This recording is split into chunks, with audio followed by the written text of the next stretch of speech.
Awal mula kisah ini berangkat dari perintah agung Sang Dewa Cahaya, penguasa tertinggi yang menjaga keseimbangan semesta. Demi melindungi umat manusia dari ancaman kegelapan, ia mengutus 12 malaikat pilihan. Masing-masing dari mereka dianugerahi kekuatan khusus yang bersumber dari roh hewan sakral.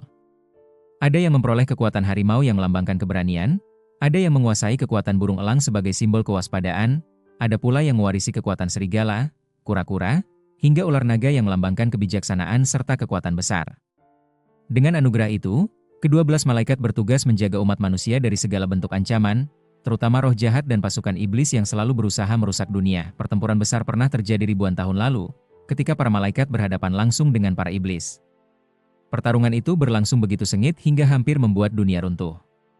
Namun berkat persatuan dan pengorbanan, ke-12 malaikat berhasil mengalahkan para iblis. Mereka kemudian menyegel kekuatan iblis itu di gerbang neraka, sehingga tidak bisa lagi leluasa keluar ke dunia manusia. Namun, sebagai konsekuensinya, sebagian besar kekuatan para malaikat ikut tersegel bersama di gerbang itu. Mereka pun akhirnya menjalani kehidupan dalam wujud manusia biasa, sekaligus terus berjaga jika ancaman yang sama suatu hari kembali. Pemimpin dari ke-12 malaikat itu adalah Taisan, sosok yang dikenal paling kuat, tegas, dan bijaksana. Ia bukan hanya pemimpin, tetapi juga pelindung yang dihormati oleh seluruh rekan-rekannya.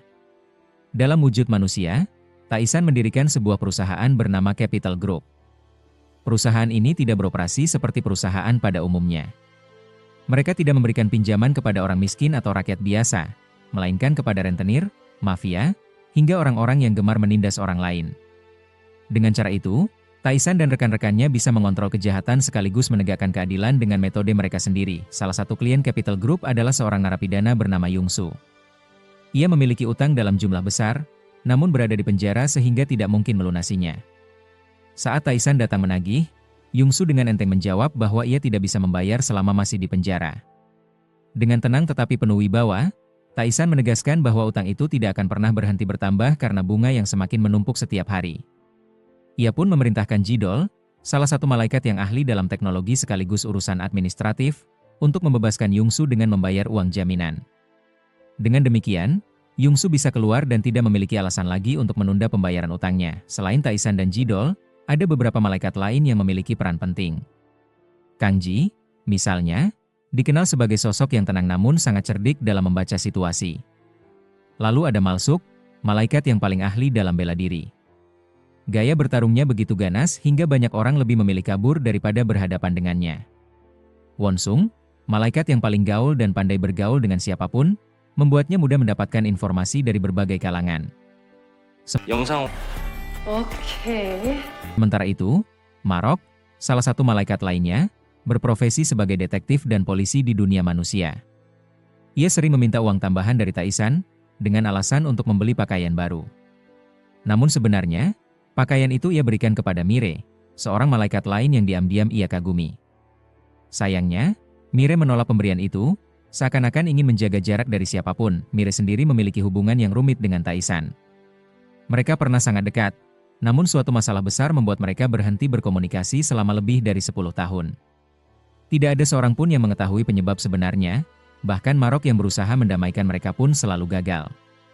Setiap kali masalah itu disentuh, Mire selalu menghindar, dengan alasan sibuk atau berpura-pura tidak peduli. Namun, diam-diam Mire seolah menyembunyikan sesuatu. Tatapannya seringkali kosong, seakan ia melihat jauh ke masa depan dan memilih untuk tidak terikat pada siapapun. Misteri yang ia pendam membuat suasana semakin penuh tanda tanya. Di sisi lain, Taisan juga mengelola sebuah klinik pengobatan timur bersama dua malaikat lain, Donyi dan Bangwol. Keduanya berperan sebagai dokter, namun metode pengobatan mereka sangat berbeda dari klinik biasa. Pengobatan mereka terlihat kasar, penuh rasa sakit, dan tidak masuk akal di mata manusia. Namun hasilnya menakjubkan. Penyakit yang tidak bisa disembuhkan di rumah sakit modern, dapat sembuh dalam sekejap. Orang yang lumpuh bisa berjalan kembali. Penderita sakit kepala kronis bisa langsung pulih hanya dengan satu sentuhan Bangwol. Pada awalnya, banyak orang mengira klinik itu hanyalah tempat penipuan. Namun lama-kelamaan, reputasi mereka semakin besar karena bukti kesembuhan yang nyata. Setelah dibebaskan, Yungsu awalnya mengira bahwa ia keluar berkat temannya. Namun tiba-tiba, sebuah telepon masuk dari Taisan. Dengan suara tegas, Taisan memberitahu bahwa ia sendiri yang menjamin pembebasan Yungsu, dan kini waktunya menagih utang. Seketika, Yungsu diliputi rasa takut. Ia memerintahkan anak buahnya untuk bersiap menghadapi Taisan. Malam itu, pertarungan pun pecah. Puluhan anak buah Yungsu mengepung Taisan, namun hanya dalam beberapa menit semuanya dilumpuhkan.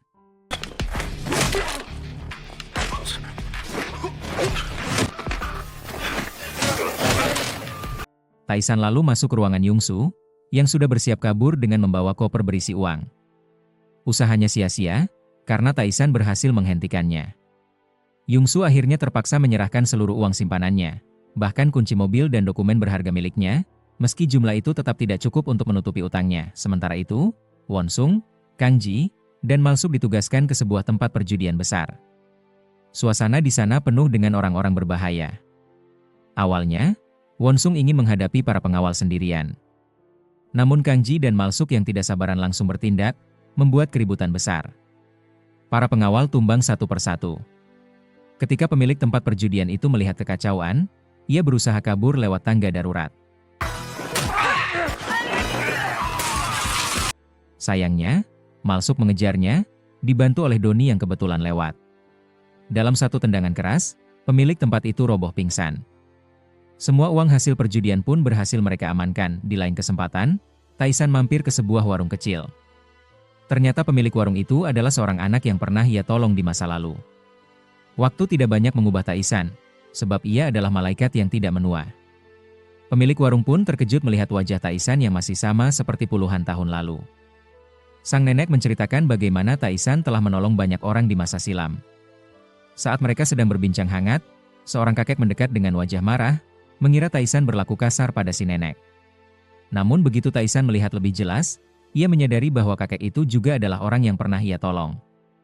Meski terkejut, kakek itu masih bingung karena Taisan sama sekali tidak berubah meskipun sudah lebih dari 100 tahun berlalu. Sementara itu, Marok menonton berita tentang penemuan sebuah artefak kuno.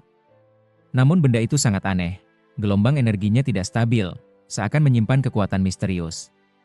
Para peneliti kebingungan, tidak menyadari bahwa artefak itu berkaitan dengan iblis kuno. Di sisi lain, kelompok iblis yang masih tersisa melakukan sebuah ritual besar. Mereka berusaha membangkitkan Ogui, pemimpin para iblis sekaligus musuh abadi para malaikat. Ritual dilakukan di atas gunung, dengan persembahan berupa darah segar. Pada percobaan pertama, mereka gagal. Namun sang pemimpin iblis tidak menyerah.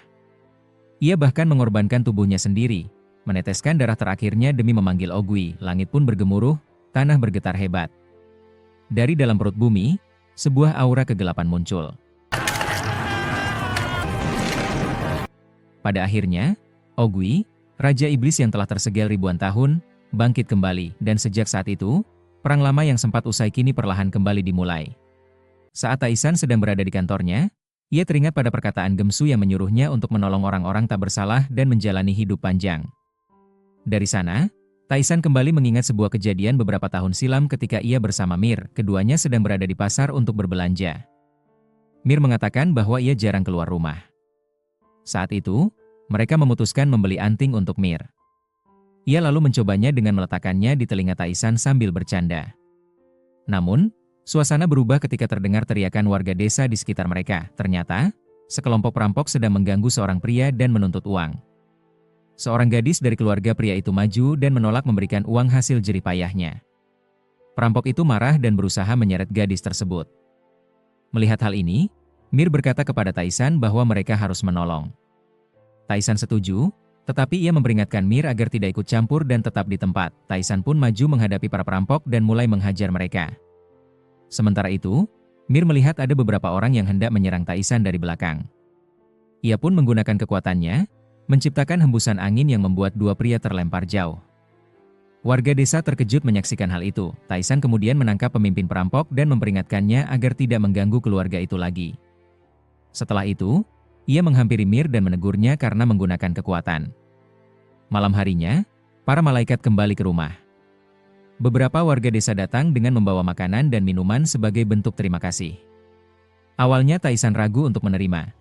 Namun akhirnya ia lulus setelah yang lain memintanya. Namun, saat mereka memakan makanan itu, semuanya tiba-tiba pingsan karena ternyata sudah dicampur sesuatu. Taisan terbangun dan mendapati Mir diikat dan hendak dibakar hidup-hidup. Warga desa berteriak, menyebut Mir sebagai iblis karena telah menciptakan angin. Mereka mengatakan bahwa ia harus mati. Mir pun dibakar, tetapi Taisan segera bangkit, menyerang warga desa, dan menyelamatkan Mir. Dengan marah, ia mengatakan kepada rekan-rekannya bahwa ia sudah tahu manusia memang seperti itu, dan mulai saat itu mereka tidak akan pernah lagi menolong manusia dan ikut campur urusan mereka.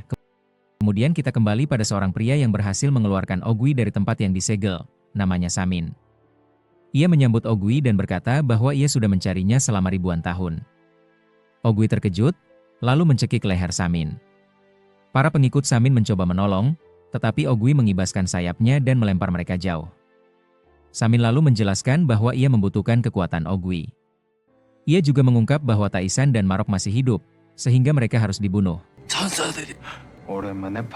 Keesokan harinya Donyi, Kangji, dan Malsuk sedang berolahraga. Donyi baru pertama kali bergabung dengan mereka, namun ia tidak sanggup mengikuti ritme lari. Sambil kelelahan, ia mengajak mereka makan ramyeon. Namun, Malsuk yang memasakkan makanan. Kangji sebenarnya ingin makan, tapi akhirnya menuruti ajakan Malsuk. Saat berlari, Malsuk melihat liontin yang selalu dipakai Kangji dan bertanya mengapa ia selalu memakainya. Ia tahu bahwa Kangji sangat bertekad untuk menolong manusia, padahal roh jahat sudah lama disegel di gerbang neraka. Sementara itu, Donyi duduk sambil mulai makan. Seekor anak anjing mendekat dan menggonggong padanya. Donyi, yang bisa membaca pikiran, mendengar si anjing berbicara. Ia pun marah dan berteriak pada anak anjing itu, hingga pemiliknya datang dan menegur. Donyi berkata bahwa anjing itu memanggilnya babi. Kebetulan, Mir dan rekannya lewat dan melihat kejadian itu. Mereka segera menenangkan si pemilik anjing, lalu menarik Donyi ke samping. Mereka menegurnya karena berbicara dengan manusia, mengingat Taisan sudah melarang mereka membuat masalah. Di sisi lain, Ogui berjalan kaki di kota dan memperhatikan manusia. Ia seakan-akan melihat Mir yang sedang menuju tempat kerjanya. Keduanya merasakan sesuatu dan saling menoleh ke arah yang sama, seolah ada ikatan yang membuat mereka saling menyadari keberadaan satu sama lain. Ogui lalu masuk ke sebuah taman dan mengingat ucapan Samin bahwa Mir dan Taisan harus dibunuh. Ia juga kembali mengingat masa lalunya bersama Marok, yang berkata bahwa ia akan menerima kutukan Helmis Heal, membuatnya tidak bisa mati dan juga tidak bisa benar-benar hidup. Ogui juga teringat kembali pada Taisan yang menghabisinya. Sementara itu, para malaikat sedang berkumpul untuk merayakan ulang tahun Bangul. Mereka juga membicarakan Mir yang kini sedang sibuk dengan pameran seninya. Bangul menunjukkan kartu identitas barunya, dan semua orang melihatnya dengan penuh perhatian. Ketika Wonsung melihat kartu identitas Bangul, ia justru mengejeknya seperti orang kampung. Bangul yang tidak bisa berbicara hanya menatapnya diam-diam, sementara Donyi mengetahui apa yang sedang dipikirkan Bangul. Wonsung kemudian menoleh kepada Donyi dan bertanya maksud Bangul. Donyi menjawab bahwa Bangul ingin mengundangnya ke klinik agar bisa membutakan matanya dan membuat lidahnya mati rasa. Mendengar hal itu, semua orang pun tertawa. Akhirnya, Wonsung merasa takut dan mengembalikan kartu tersebut. Kemudian kita beralih pada mimpi Mir. Dalam mimpinya, ia berada di dekat sebuah gua yang sebelumnya pernah ia datangi. Di sana, ia melihat sosok manusia, namun wajahnya tidak terlihat jelas. Setelah itu, ia tersadar dari mimpi. Tak lama, dua pria mendekatinya dan mulai menggoda, mengatakan bahwa ia sangat cantik dan mengajaknya ke rumah mereka. Mir menolak, tetapi keduanya memaksa. Mir akhirnya melawan, menghajar mereka, lalu pergi. Sementara itu, Ogui dan Samin sedang berbincang sambil memandang dunia. Ogui bertanya mengapa Samin tidak menghentikan manusia ketika dunia berkembang secara pesat. Samin menjawab bahwa saat itu ia tidak memiliki cukup kekuatan, tetapi kini Ogui bisa melakukannya. Ia menambahkan bahwa bersama-sama mereka dapat mengembalikan dunia seperti dulu. Ogui lalu bertanya apa rencana Samin. Samin menjelaskan bahwa ketika para malaikat membunuh Haethae, ia meninggalkan 3 batu khusus. Ogui, yang bisa merasakan kekuatan Haethae, dapat menemukannya. Jika 3 batu itu berhasil ditemukan, maka Ogui akan memperoleh kekuatan Haethae. Samin berjanji akan memberikan kekuatannya juga. Menurutnya, para malaikat kini hidup sebagai manusia tanpa kekuatan, sehingga mereka bisa mudah dikalahkan. Meski begitu, Ogui masih ragu dan berkata bahwa Samin bisa saja mengkhianatinya. Namun Samin bersumpah tidak akan melakukannya, karena ia sendiri ingin menjadi abadi dan ini adalah kesempatan terakhirnya. Ogui pun memperingatkan, jika ia dikhianati, maka Samin akan ia bunuh. Setelah itu, Ogui berubah menjadi seekor gagak dan terbang pergi. Sementara itu, para malaikat yang sedang makan di restoran. Mereka menyadari Donnie tidak ikut makan. Donnie menjelaskan bahwa semalam ia bermimpi tentang Dalgi, dan Dalgi memintanya untuk tidak makan. Teman-temannya menenangkan, mengatakan bahwa tidak akan terjadi apa-apa, ia boleh makan. Lalu mereka bertanya tentang pimpinan mereka. Jidol menjawab bahwa Taisan pergi menemui orang dari perusahaan mobil bekas untuk menagih hutang. Malsu pun menggerutu bahwa Taisan seharusnya mengajaknya, karena ia ingin menghajar para penipu itu. Di sisi lain, Taisan memang sudah berada di tempat mobil bekas. Ia menghajar para penipu itu lebih dulu, lalu menghitung uang yang berhasil diambil. Setelah selesai, ia naik ke mobil dan melihat obat depresinya yang ternyata sudah habis. Ia lalu menelpon dokternya, Segangwan, dan mengatakan bahwa ia akan datang. Ketika tiba di klinik, dokter mulai melakukan konseling dengan banyak pertanyaan. Namun Taisan menyodorkan uang dan berkata bahwa ia hanya ingin beristirahat di sana. Dokter pun menuruti keinginannya. Sementara itu, para anak buah Samin berdiskusi apakah mereka perlu membunuh Ogui. Samin menolak keras, mengatakan bahwa hanya Ogui yang bisa menemukan batu-batu itu. Ia lalu mengubah rencana dan memberikan sebagian kekuatan kepada anak buahnya, membuat mereka berubah menjadi sosok iblis.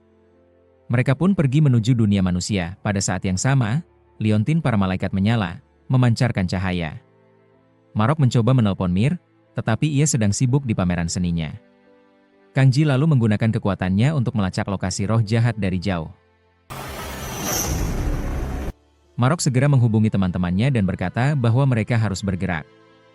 Wonsung bertanya bagaimana mereka bisa melawan, sementara mereka hanyalah manusia tanpa kekuatan. Mereka juga mencoba menelpon Taisan, namun ia tidak mengangkat. Akhirnya, mereka tetap pergi. Sementara itu, Mir berada di area parkir. Liontinnya juga bersinar, dan tiba-tiba roh jahat muncul dari belakang, langsung menyerangnya. Mir berusaha melawan cukup lama, namun ia tidak mampu menandinginya.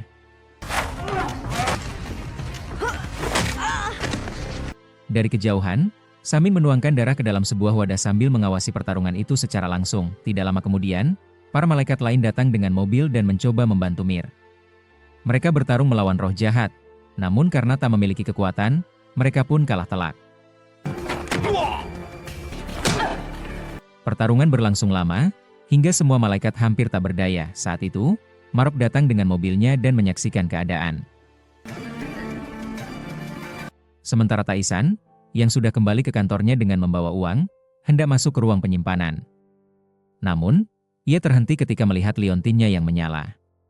Pada saat bersamaan, Bangul juga datang sambil menunjukkan liontinnya yang ikut bersinar. Pada awal episode 3, Marok muncul untuk menyelamatkan teman-temannya. Ia mengeluarkan tongkatnya untuk melawan semua roh jahat. Saat tongkat itu dihantamkan ke tanah, muncul gelombang listrik yang membuat semua roh jahat membeku. Mereka kemudian bertanya kepada Marok tentang apa yang sebenarnya terjadi. Apakah roh jahat itu sudah kembali? Marok menjawab bahwa ia sendiri tidak tahu dan mereka harus mencari tahu penyebabnya. Sementara itu, Ogui sedang berada di atas sebuah gedung. Ia menggunakan kekuatannya untuk melihat kejadian itu secara langsung. Sambil berbicara pada dirinya sendiri, Ogui berkata bahwa setelah sekian lama akhirnya ia bertemu lagi dengan Marok. Di sisi lain, Samin juga menyaksikan semua itu secara langsung. Ia membuat salah satu roh terbebas dari kutukan tongkat, lalu roh itu menyerang Marok dari belakang dan hampir mencekiknya. Saat tidak ada seorang pun yang maju untuk menolong, Wonsung datang menendang roh itu dan menyelamatkan Marok. Marok hendak menggunakan tongkatnya lagi, tetapi roh tersebut tiba-tiba menghilang dan pindah ke tempat lain karena dihilangkan oleh Samin. Namun, masih ada satu roh yang tersisa. Marok mendekatinya, menyentuhnya, dan segera mengetahui dari mana semua ini bermula. Rupanya Saminlah yang menjadi dalangnya. Tak lama kemudian, roh itu pun ikut menghilang. Marok lalu mengajak mereka pulang, karena Taisan pasti sedang menunggu. Akan tetapi, Wonsung terlihat memandangi sesuatu. Marok bertanya apa yang sedang dirasakannya, dan Wonsung menjawab bahwa ia merasakan energi yang kenal sebelumnya. Ia bahkan bertanya apakah Marok melihat sesuatu, tetapi Marok mengatakan ia belum yakin dan akan menjelaskannya nanti. Ternyata Ogui sedang mengamati Marok. Sementara itu, Taisan dan Bangul merasa cemas karena tidak bisa menghubungi teman-temannya. Setelah tahu bahwa mereka sudah berada di klinik, Taisan dan Bangul segera datang. Bangul masuk lebih dulu, mengobati semua orang, dan membuat mereka cepat pulih. Taisan yang melihat mereka baik-baik saja pergi sendirian dan duduk termenung. Marok kemudian menghampirinya dengan senyum, lalu mereka berbincang, meski isi pembicaraan tidak diperlihatkan. Di sisi lain, Bangul masih sibuk mengobati teman-temannya yang cedera. Mir berniat pergi, tetapi Kang Ji mencegahnya dan bertanya kemana ia akan pergi. Mir hanya menjawab agar tidak perlu khawatir karena ia akan segera kembali. Saat itu, Jidol masuk dan mulai memperhatikan barang-barang milik Bangul. Ia bahkan memakan beberapa ramuan herbal milik Bangul. Namun ketika Bangul kembali, ia menemukan Jidol sudah pingsan. Bangul segera menolongnya, membawanya keluar, lalu memukulnya karena ulahnya. Wonsung juga terlihat sedang mengutak-atik sebuah alat medis listrik, hingga akhirnya tersengat. Bangul datang menolongnya, tetapi setelah itu malah memukulnya. Bangul tidak pernah berkata apapun, hanya Doni yang mampu memahami maksudnya dan menjelaskannya pada yang lain. Tidak lama kemudian, Taisan datang menemui mereka. Mereka menanyakan tentang roh-roh jahat itu, karena seharusnya semua sudah tersegel di dalam Hellmouth. Taisan menjawab bahwa mereka tidak tahu betapa kuatnya roh-roh itu. Ia menegaskan bahwa mereka hanyalah manusia biasa, tidak mungkin bisa mengalahkan roh jahat. Dewa telah mengambil kekuatan mereka agar keseimbangan antara kebaikan dan kejahatan tetap terjaga. Kang Ji lalu berkata pada Taisan bahwa tujuan mereka berada di dunia manusia hanya satu, menolong dan melindungi manusia. Mereka harus mencari tahu siapa roh-roh jahat itu dan dari mana asalnya. Namun, Taisan menolak. Ia berkata sejak awal sudah mengingatkan agar mereka menjauh dari manusia, karena ia tidak akan melindungi mereka. Perdebatan panjang pun terjadi antara Taisan dan Kang Ji. Hingga akhirnya Taisan beranjak pergi. Namun sebelum benar-benar meninggalkan mereka, ia sempat berkata bahwa tugasnya hanyalah melindungi keluarganya karena tidak ingin kehilangan siapapun lagi. 떨지 좀 말라고요. 뭐? 죽어도 상관없어요. 너 말 조심해. Marok kemudian menghampiri Wonsung dan menyampaikan bahwa ia ingin berbicara dengannya. Marok kemudian mengajaknya ke sebuah restoran. Di sana, ia menanyakan apakah Wonsung melihat Taisan sebelumnya, karena menurutnya Taisan sedang berusaha menyampaikan sesuatu. Marok menjelaskan bahwa Taisan sebenarnya ingin meminta bantuan Wonsung untuk menemukan keberadaan roh jahat dan bahkan menugaskannya secara khusus. Wonsung sempat menyangkal dan merasa tidak merasakan hal semacam itu, tetapi Marok bersikeras bahwa ucapannya benar. Ia menambahkan bahwa jika Wonsung menerima tugas tersebut, Taisan mungkin akan menjadikannya ketua berikutnya. Mendengar hal itu, Wonsung yang memang sejak lama bercita-cita menjadi ketua akhirnya menyetujuinya. Sementara itu, Taisan pergi ke ruang penyimpanannya. Ia menekan sebuah tombol rahasia, membuka pintu bawah tanah, lalu menuruni tangga besar hingga tiba di sebuah ruangan melingkar. Dari sana, ia teringat masa lalu ketika semua pahlawan berkumpul, tetapi 4 diantaranya gugur. Saat itu, Marok menggunakan tongkatnya untuk mengubah jasad para pahlawan menjadi batu dan berkata bahwa kelak, pada waktunya, mereka akan bersatu kembali. Para pahlawan yang masih hidup pun menangis menyaksikan kejadian itu. Setelah itu, Marok mendatangi Taisan dan menegaskan bahwa semua peristiwa ini adalah ulah Samin. Ia menjelaskan bahwa Samin dulunya seorang pendeta, dan dialah yang mengubah Hadai menjadi roh jahat. Taisan menolak percaya dengan alasan Samin hanyalah manusia biasa dan mustahil melakukan hal seperti itu. Namun Marok mengatakan bahwa ia juga belum tahu bagaimana caranya, tetapi ia berjanji akan mencari tahu. Taisan lalu memperingatkan agar keluarganya dijauhkan dari masalah ini, karena mereka hanyalah manusia biasa yang tidak mungkin bisa melawan roh jahat. Marok mencoba mengingatkan bahwa tujuan mereka datang ke dunia manusia adalah untuk menolong dan melindungi manusia. Tetapi Taisan tidak mau mendengarkan dan akhirnya pergi. Selanjutnya, Mir terlihat datang ke Angel Capital untuk menetap. Marok menyambutnya dengan rasa lega dan mengatakan bahwa akhirnya Mir datang juga. Mir merasa bersalah karena tidak menuruti perkataannya sejak awal, tetapi Marok menenangkannya dan menyampaikan bahwa ia bersyukur karena kini Mir sudah berada di sana. Di sisi lain, Kang Ji berlari sambil teringat perbincangannya dengan Taisan mengenai manusia. Taisan sendiri tampak membawa tas berisi uang dan menyerahkannya kepada Gamsun serta Manbok.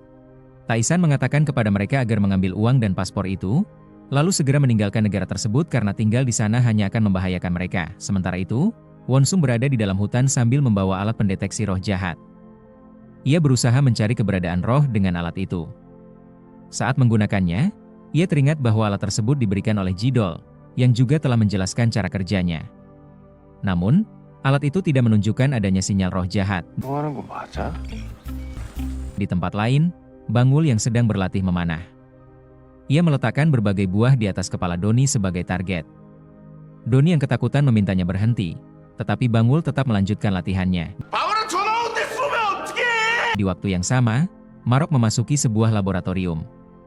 Tim forensik menjelaskan kepadanya bahwa mereka sudah memeriksa semua benda yang ada. Menurut mereka, semuanya normal kecuali sebuah batu yang aneh. Dari batu itu terdengar suara-suara misterius. Bersamaan dengan itu, seseorang menelpon Marok untuk memastikan apakah benar roh jahat muncul di tempat tersebut, karena alat pendeteksinya tidak menangkap apapun. Namun Marok menegaskan bahwa roh jahat memang pertama kali muncul di sana dan meminta agar Ria tetap diawasi. Wonsu menyatakan bahwa ia memang ingin menjadi ketua, tetapi menambahkan bahwa Taisan hanya menginginkannya terus bekerja. Ia khawatir jika Taisan mengetahui hal yang sebenarnya, akibatnya bisa berbahaya. Marok menenangkannya dengan mengatakan agar ia tidak perlu cemas, karena Marok akan menanggung tanggung jawab itu. Ia hanya meminta Wonsung untuk tetap menjalankan tugasnya. Sedangkan Mir bersama para pahlawan lain yang sedang berjalan menuju suatu tempat. Kang Ji menegur Mir dan bertanya apakah ia merasa bosan. Mir lalu menanyakan kemana mereka akan pergi. Kang Ji menjawab bahwa tujuan mereka adalah sebuah tempat yang pasti juga akan disukai oleh Mir.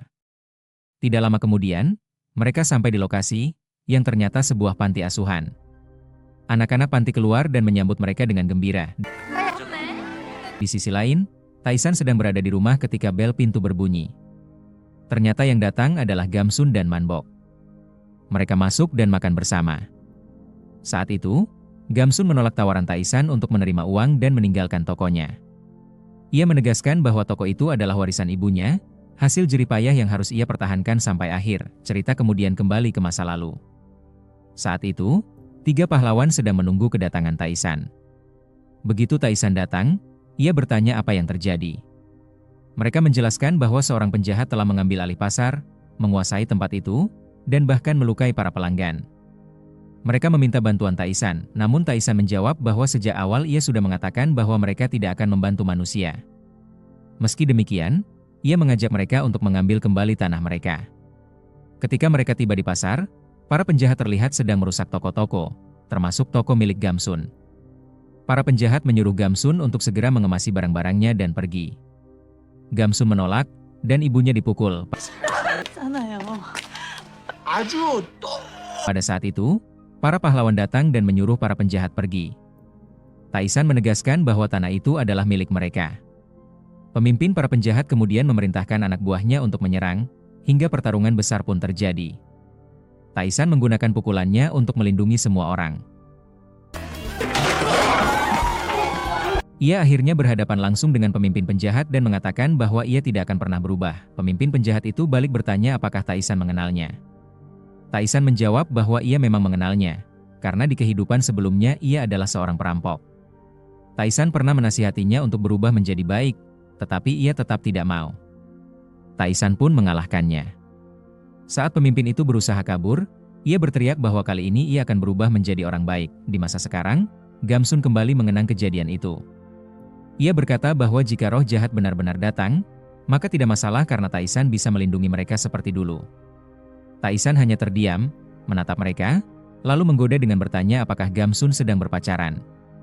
Gamsun tersipu malu dan menegur Taisan agar tidak berbicara sembarangan. Namun Taisan terus menggoda mereka cukup lama. Sementara itu, para pahlawan lain terlihat berada di panti asuhan, membantu anak-anak. Mir kemudian mendapat penglihatan tentang masa depan, di mana seluruh pahlawan akan terluka. Dalam penglihatannya, Taisan menggunakan kekuatannya tetapi tidak bisa berbuat apa-apa. Mir tersentak dan keluar dari mimpi itu. Kang Ji bertanya apa yang terjadi, tetapi Mir memilih tidak menjawab. Kang Ji hanya berkomentar bahwa kedatangan mereka ke tempat itu membuat banyak kenangan lama kembali teringat. Di saat yang sama, Ogui terlihat berada di atas sebuah gedung. Ia sedang memperhatikan sebuah batu dan teringat pada ucapan Samin, yang mengatakan bahwa jika ketiga batu dikumpulkan, maka seseorang bisa memperoleh kekuatan besar. Kisah dimulai dengan adegan beberapa tahun yang lalu. Saat itu terlihat Taisan dan Marok yang sedang berjalan bersama. Di sisi lain, ada seorang anak yang mengikuti mereka. Taisan bertanya kepada Marok siapa anak itu. Marok menjelaskan bahwa namanya adalah Hethe. Ia diciptakan oleh dewa dengan memanfaatkan kekuatan dari kedua belas pahlawan, dan kelak akan mendampingi Taisan untuk melindungi manusia. Namun, Taisan merasa anak itu tidak mirip dengannya. Tiba-tiba Taisan berlari, dan Hethe ikut berlari bersamanya.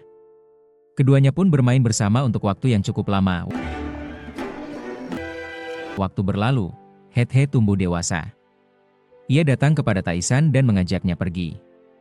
Taisan hanya berpesan agar jangan pernah mengatakan alasan keberadaan mereka di tempat itu, karena tugas mereka hanyalah menolong manusia. Hethe pun setuju. Kemudian keduanya terlihat bertarung melawan roh jahat.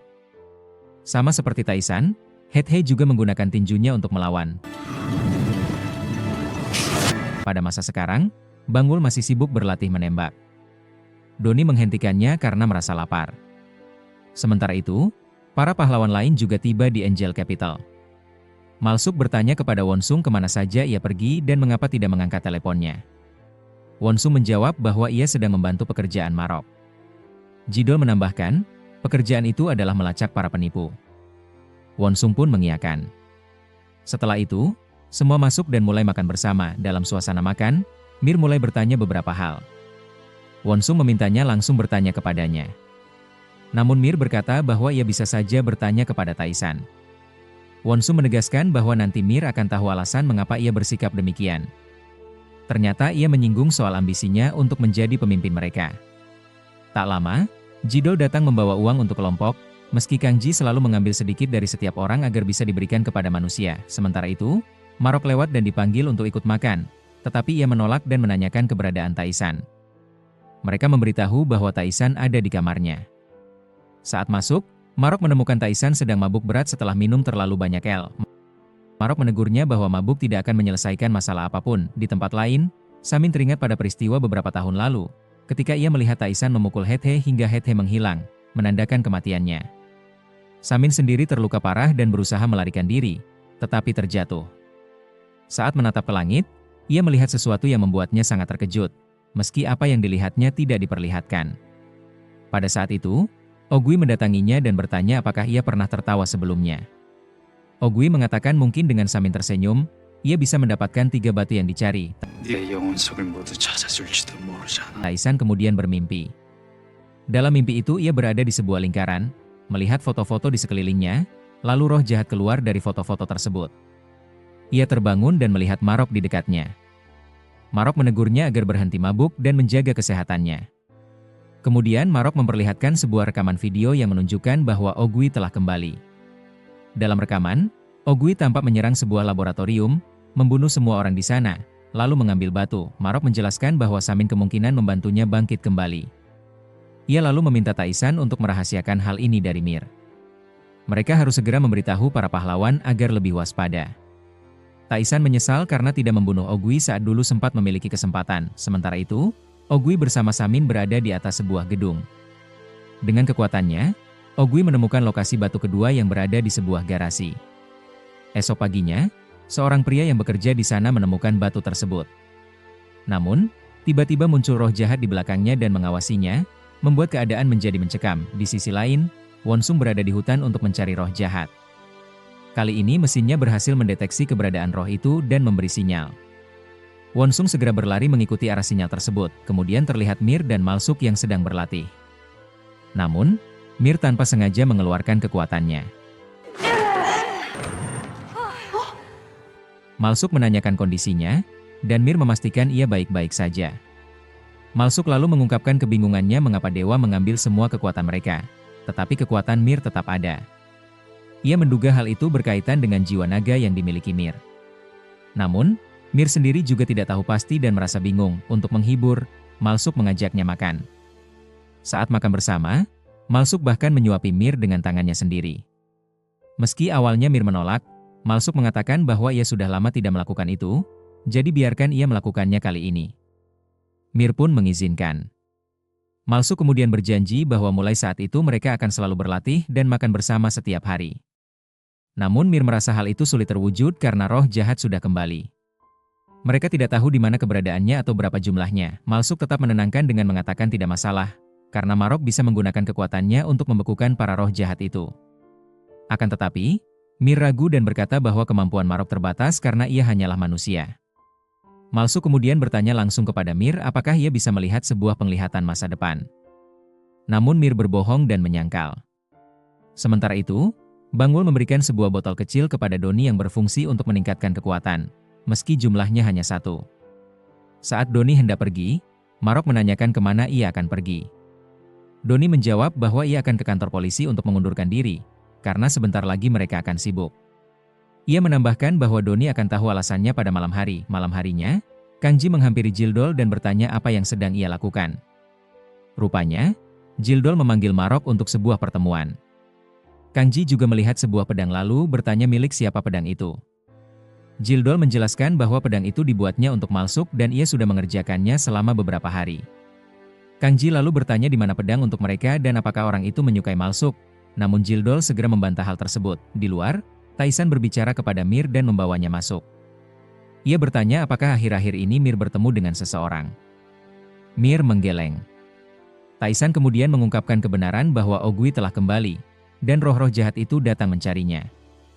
Mir heran, mengapa mereka harus datang untuk dirinya dan apa yang mereka inginkan. Taisan mengaku belum tahu, namun berjanji bersama Marok akan mencari tahu, sementara Mir diminta tetap tinggal di rumah. Di tempat lain, Marok mengadakan pertemuan dengan para pahlawan lain untuk menjelaskan tentang Ogui dan Samin. Saat itu, Wonsung masih sibuk melacak roh jahat. Ia melihat sekelompok roh masuk ke dalam sebuah terowongan. Ketika ia tiba di dekat terowongan, roh-roh itu tiba-tiba menghilang. Wonsung menyadari pasti ada pintu rahasia di dalamnya. Taisan sendiri terlihat sedang menatap sebuah foto, lalu teringat kembali pada peristiwa masa lalu, ketika ia hendak membunuh Ogui. Namun Mir muncul dan melarangnya. Taisan menjelaskan bahwa karena Ogui, banyak pahlawan mereka telah tewas, sehingga ia harus dibunuh. Mir berusaha menghentikannya dengan menggunakan kekuatannya, tetapi tidak berhasil. Tak lama kemudian, Taisan berhadapan langsung dengan Ogui. Ia menegaskan bahwa kali ini Ogui pasti mati. Namun Ogui justru menantangnya, mengatakan bahwa Taisan sudah merampas segalanya darinya, sehingga kini ia tidak punya apapun yang bisa hilang. Saat itu, Marok datang membawa Wonsung. Wonsung mengungkapkan bahwa ia sudah menemukan lokasi roh jahat, yaitu di dalam sebuah terowongan. Di sisi lain, Mogui terlihat menunjukkan batu kepada Samin. Ia menaruh 2 batu di sana dan mengatakan bahwa hanya tinggal 1 batu lagi. Samin berkata agar batu terakhir segera ditemukan, lalu mengambil Dragon Soul milik Mir. Dengan begitu, kekuatan kegelapan Hethe akan berpindah kepada Ogui. Ogui mengaku setuju, tetapi khawatir karena Taisan selalu berada di sisi Mir. Namun Samin menenangkannya, mengatakan bahwa para pahlawan sudah kehilangan kekuatannya, sedangkan Taisan kini lemah dan sakit. Para pahlawan kemudian menemui Doni yang sedang tertidur. Mereka menanyakan di mana keberadaan Taisan. Doni mengaku tidak tahu. Sementara itu, Taisan tampak bersama Marok mendekati terowongan. Taisan berpesan agar Marok tetap berada di belakangnya karena ia tidak ingin Marok celaka. Di tempat lain, Gameson sedang berada di tokonya bersama Wanbok. Ia bercerita bahwa akhir-akhir ini banyak pelanggan yang datang. Namun tiba-tiba roh jahat muncul di sana. Saat itu, liontin milik Marok menyala, menandakan keberadaan roh jahat. Para pahlawan segera menghubungi Taisan, memberitahu bahwa sinyal roh jahat terdeteksi di dekat toko Gameson. Mereka meminta Taisan segera datang. Taisan pun bergegas dengan mobil menuju toko. Ia melihat roh jahat yang hendak menyerang Gameson. Untungnya, Manbok datang lebih dulu dan menyuruh Gameson lari. Namun Gameson justru terhuyung karena mabuk. Roh jahat lalu mencekik Manbok dan melemparkannya ke bawah. Gameson berlari masuk ke dalam stasiun bawah tanah dan bersembunyi di kamar mandi. Taisan tiba di toko dan segera menghampiri Manbok, menanyakan keadaannya serta keberadaan Gameson. Manbok menjawab bahwa Gameson sudah masuk ke subway. Taisan pun segera mengejarnya. Ia mendapati roh jahat dan langsung bertarung. Ia kemudian meminta Marok membawa Gameson keluar dengan aman. Namun sebelum Taisan pergi, roh jahat bangkit kembali dan siap bertarung lagi. Di sisi lain, Marok yang sedang membawa Gameson dikepung oleh roh jahat. Beruntung, para pahlawan lainnya datang tepat waktu. Malsuk menegaskan agar Marok dan Doni segera pergi karena mereka yang akan menghadapi roh jahat itu. Pertarungan pun berlanjut.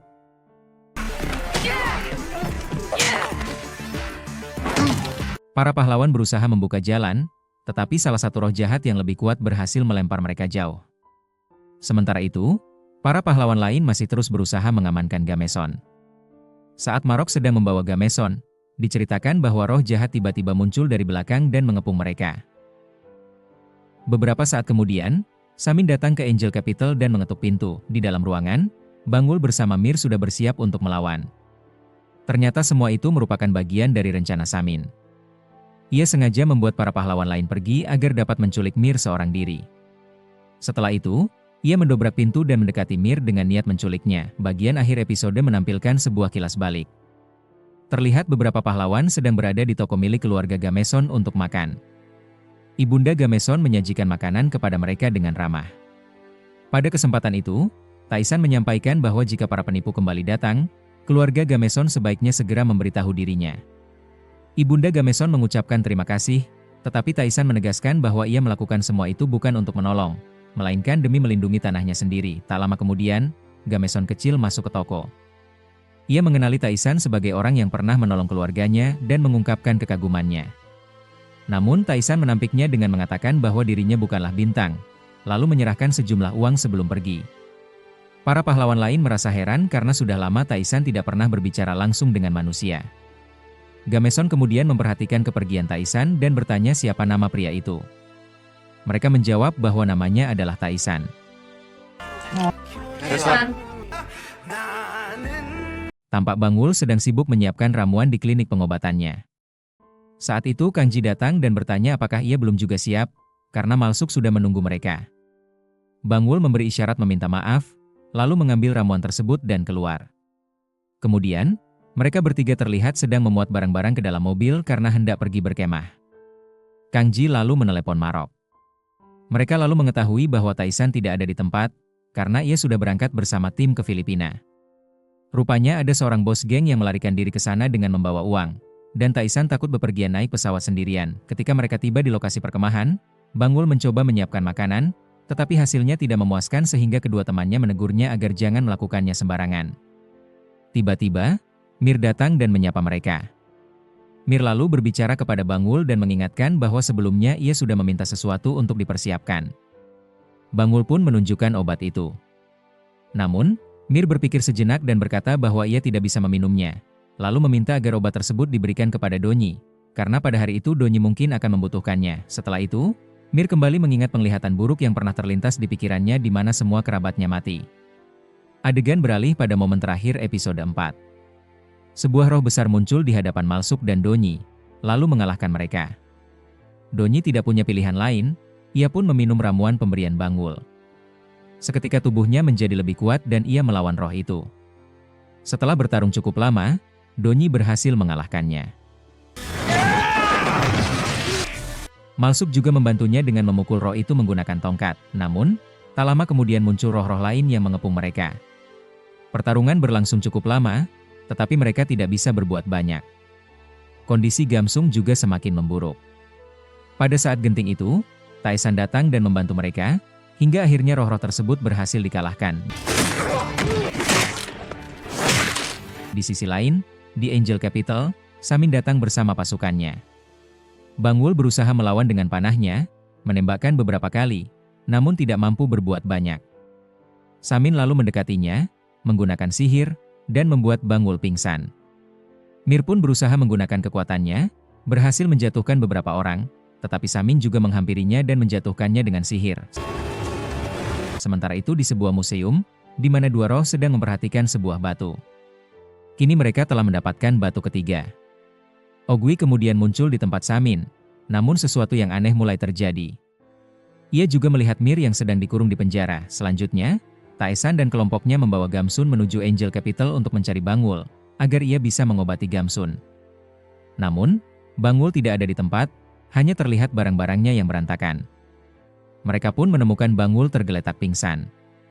Donyi segera berlari menghampirinya, membangunkannya, dan bertanya apa yang terjadi. Bangul pun menceritakan semuanya.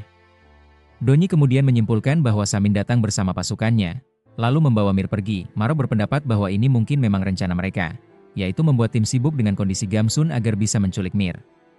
Taisan pun marah besar dan bersumpah tidak akan membiarkan mereka lolos, bahkan bertekad akan pergi untuk membunuh mereka. Namun, Marok menahannya dan mengingatkan agar jangan gegabah.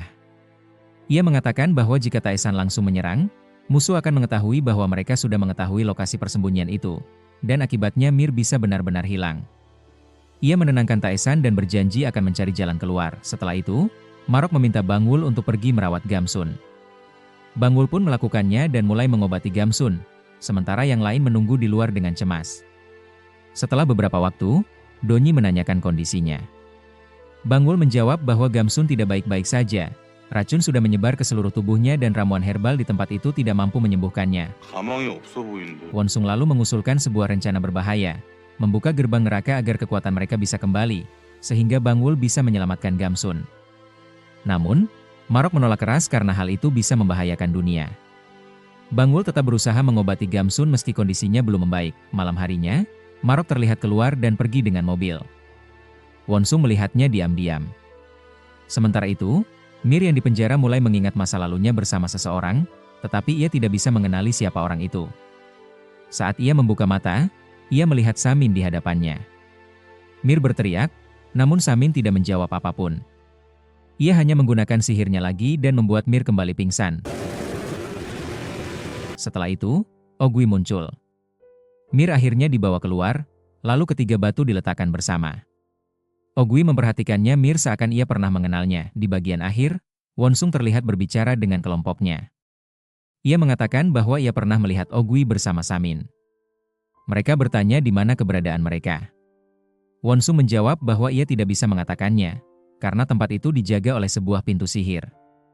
Ia menambahkan bahwa Marok akan segera membawa mereka ke sana. Lalu mereka bertanya lagi, jika sesuatu menimpa Mir, apakah Wonsung akan bertanggung jawab? Dan mereka juga mulai mempertanyakan, di manakah Marok sebenarnya berada. Marok pergi dengan mobil. Mereka menduga ia menuju kantor polisi karena sebelumnya mereka telah membuat kerusuhan saat survei. Namun, Donyi menjelaskan bahwa Marok sudah lama mengundurkan diri. Wonsung pun menyadari sesuatu, lalu segera berlari menemui Taesan sambil berkata bahwa Marok pergi sendirian untuk melawan musuh. Taesan teringat pada ucapan Marok sebelumnya yang mengatakan agar ia tidak khawatir karena ia pasti akan menemukan jalan keluar. Setelah itu, Taesan dan Wonsung menaiki mobil dan pergi, sementara para pahlawan lain tetap tinggal di tempat. Di sisi lain, Ogui mulai menggunakan kekuatannya untuk mencoba membangkitkan jiwa Haiteh agar bisa merebut kekuatannya. Batu naga milik Mir juga muncul. Sementara itu, Samin melukai tangannya sendiri lalu meneteskan darahnya ke dalam air. Dari situlah kekuatan gelapnya keluar. Marok masuk ke dalam sebuah terowongan. Ia menggunakan tongkatnya untuk mencari letak pintu sihir. Setelah berhasil menemukannya, ia mencoba membukanya dan akhirnya pintu itu terbuka. Pada saat yang sama, Ogui berusaha merebut kekuatan Haiteh, namun tiba-tiba ia teringat kembali kenangan masa lalu bersama Mir, yang menunjukkan bahwa keduanya pernah saling mencintai. Ogui akhirnya tidak sanggup menahan kekuatan itu, jatuh, dan batunya pun terlepas. Samin mengambil batu tersebut dan berusaha menyerap kekuatannya. Marok juga masuk dan melihat Mir di sana. Semua roh memperhatikan Mir dan mendekatinya. Samin berhasil menyerap penuh kekuatan Haiteh hingga luka di wajahnya pun lenyap. Ia berkata kepada Ogui bahwa mustahil seorang manusia bisa datang ke tempat itu. Namun, Marok menjawab bahwa dirinya memang manusia, tetapi Tuhan telah memilihnya. Ketika salah satu roh mencoba menyerang, ia melemparkannya jauh dan menegaskan agar tidak mengganggu saat ia sedang berbicara serius. Setelah itu, ia membakar roh tersebut hingga lenyap. Marok menjelaskan bahwa tongkatnya memiliki 3 fungsi. Pertama, bisa membakar dan melenyapkan roh, seperti yang baru saja ia lakukan. Kedua, tongkat itu bisa menggandakan dirinya sehingga ada banyak Marok di tempat tersebut. Ketiga, ada satu kemampuan lagi, tapi ia tidak akan memberitahukannya karena hanya digunakan saat ia bosan. Pertarungan pun kembali berlanjut. Marok melawan roh-roh itu, membakar, dan melenyapkan mereka satu persatu. Samin memperhatikan semuanya, lalu tiba-tiba menyerang Marok hingga berhasil melukainya. Marok sadar bahwa kini Samin sudah memiliki kekuatan Haiteh. Samin berkata bahwa ia sudah menunggu hari ini selama bertahun-tahun, karena kini ia bisa membuka gerbang neraka. Ogui kembali teringat pada masa lalu ketika ia hampir mati di tepi gunung. Saat itu Mir menolongnya, bersumpah tidak akan membiarkannya mati. Namun kemudian Taesan datang untuk membunuh Ogui. Mir berdiri di depannya dan memohon agar Taesan tidak melakukannya. Itu adalah adegan yang sebenarnya sudah pernah terlihat sebelumnya. Mir berusaha menggunakan kekuatannya untuk melindungi Ogui, tetapi usahanya gagal. Taesan tetap maju dan menegaskan bahwa Ogui akan segera mati. Ogui pun menjawab bahwa Taesan boleh melakukan apa saja karena hidupnya sudah hancur seluruhnya. Saat Taesan hendak menghabisinya, Marok tiba-tiba datang dan menghentikannya. Taesan marah dan berteriak, menanyakan alasan Marok menghalanginya. Marok menjelaskan bahwa tindakannya dilakukan atas perintah Tuhan. Ia bahkan mengaku telah menghapus kenangan Ogui dari dalam diri Mir. Marok lalu meminta Taesan membawa Mir pergi, sementara dirinya sendiri yang akan menghadapi Ogui. Akhirnya, Taesan menuruti perkataan Marok dan membawa Mir bersamanya. Namun, Ogui berteriak putus asa agar Mir tidak dibawa. Setelah itu, Marok mendekati Ogui dan menyatakan bahwa sudah tiba waktunya Ogui membayar dosa-dosanya, serta menegaskan bahwa hukuman yang akan ia berikan jauh lebih buruk daripada mati maupun hidup. Ogui memohon agar ia dibunuh saja, tetapi Marok menolak dan justru mengurungnya di dalam gunung. Kilas balik di mana Mir dan Kang Ji terlihat berada di hutan untuk menangkap roh. Mereka berusaha keras, tetapi roh itu tidak juga tertangkap. Mir lalu mengusulkan agar mereka berpencar. Kang Ji setuju, dan mereka pun berpisah arah. Tidak jauh dari sana, Ogui menggunakan kekuatannya untuk mencoba melihat roh. Meski Mir berusaha, ia tetap tidak menemukannya. Kang Ji mendekat dan bertanya apa yang harus mereka lakukan selanjutnya. Mir merasa aneh karena biasanya roh hanya muncul pada malam hari, namun kini mereka berkeliaran setiap waktu. Kang Ji akhirnya mengajak pulang, dengan rencana akan kembali bersama tim lain. Namun, Mir memilih tinggal. Kang Ji segera menyadari bahwa Mir hendak menemui Ogui. Ia memperingatkan agar Mir tidak melakukannya, sebab jika Marok dan Taesan mengetahui hal itu, akibatnya akan fatal bagi Ogui. Kang Ji menegaskan bahwa tugas mereka adalah melindungi manusia, bukan jatuh cinta pada mereka. Ia mengatakan kali ini akan membiarkan Mir, tetapi jika hal itu terulang, ia akan memberitahu semua orang bahwa Mir sering menemui Ogui. Setelah berkata demikian, Kang Ji pun pergi. Kembali ke masa kini, Ogui terlihat sedang mengawasi mereka. Ia terbang menghampiri Samin sambil menuduh bahwa mereka telah mengambil batu dan mengkhianatinya. Dengan marah, ia bertanya siapa yang harus dibunuh lebih dulu. Ogui lalu melempar Marok jauh dan melawan Samin. Pertarungan berlangsung lama, dan Samin kewalahan karena Ogui memiliki sayap yang sangat kuat. Ia dipukul berulang kali hingga terluka parah, lalu ditebas pedang hingga akhirnya tewas. Marok berusaha mendekati Mir dan berupaya membangunkannya, tetapi Ogui mencegah. Marok bertanya apakah Ogui sudah mengingat kembali masa lalunya. Ogui menjawab bahwa ia kini menyadari betapa sia-sianya hidup tanpa bisa melakukan apapun. Ia pun berniat melakukan hal yang sama seperti yang pernah dilakukan Marok padanya, yakni menghapus ingatan Marok dan menguburnya di gunung. Namun tiba-tiba Ogui melihat Samin kembali berdiri. Samin melepaskan kekuatannya hingga asap tebal menyelimuti sekitar.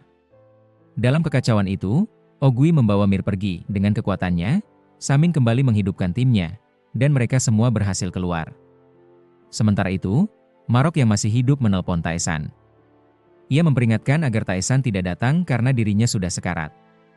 Ia menjelaskan bahwa kini Samin telah memperoleh kekuatan high-tech, sehingga mampu mengendalikan manusia.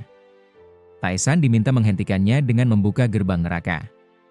Jika manusia lenyap, maka tidak ada lagi yang bisa mereka lindungi.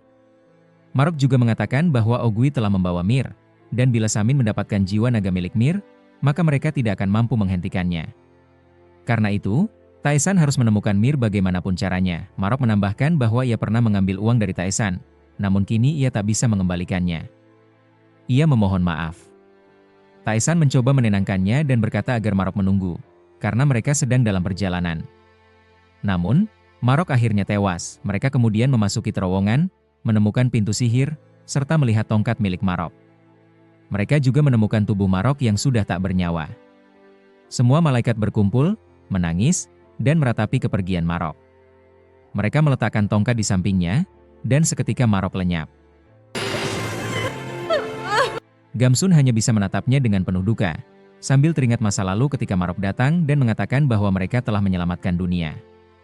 Saat itu Marok juga menegaskan bahwa Tuhan mengirim mereka untuk melindungi dunia, dan pengorbanan memang diperlukan. Di masa kini, Taesan merenung lalu mengambil palu. Ia bersama para malaikat menuju gerbang neraka dan berusaha membukanya. Dengan palu, ia memukul berulang kali hingga pintu itu akhirnya terbuka.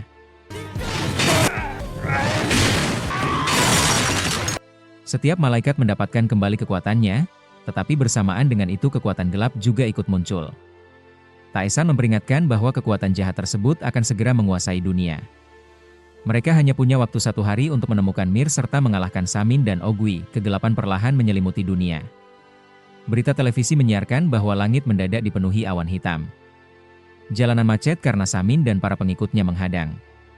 Orang-orang panik dan berteriak meminta jalan, namun Samin menggunakan batu untuk mengubah mereka semua menjadi roh dan mulai mengendalikannya.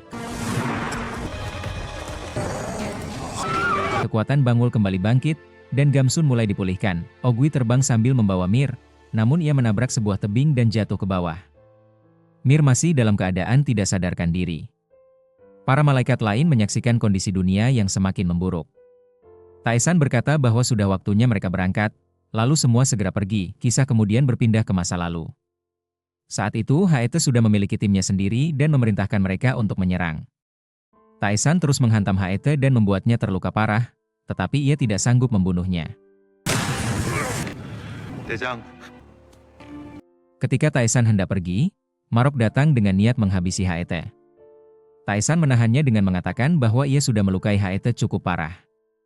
Namun, Marok bersikeras bahwa Haete adalah roh jahat yang memang harus dibinasakan. Marok menggunakan tongkatnya, membuat Haete tak berdaya untuk beberapa saat. Akan tetapi, Haete kembali bangkit dan menyerang Marok. Taesan berlari menyelamatkan Marok. Pada saat itu, 4 anggota keluarga Taesan juga datang untuk membantu menahan Haete. Namun semuanya tewas di tangan roh jahat itu. Taesan pun tidak punya pilihan lain. Ia maju, menghantam Haete dengan pukulan keras, hingga akhirnya roh jahat itu mati dan lenyap. Mereka kemudian menyegel kekuatan jahat di dalam gerbang neraka, bersamaan dengan tersegelnya kekuatan para malaikat.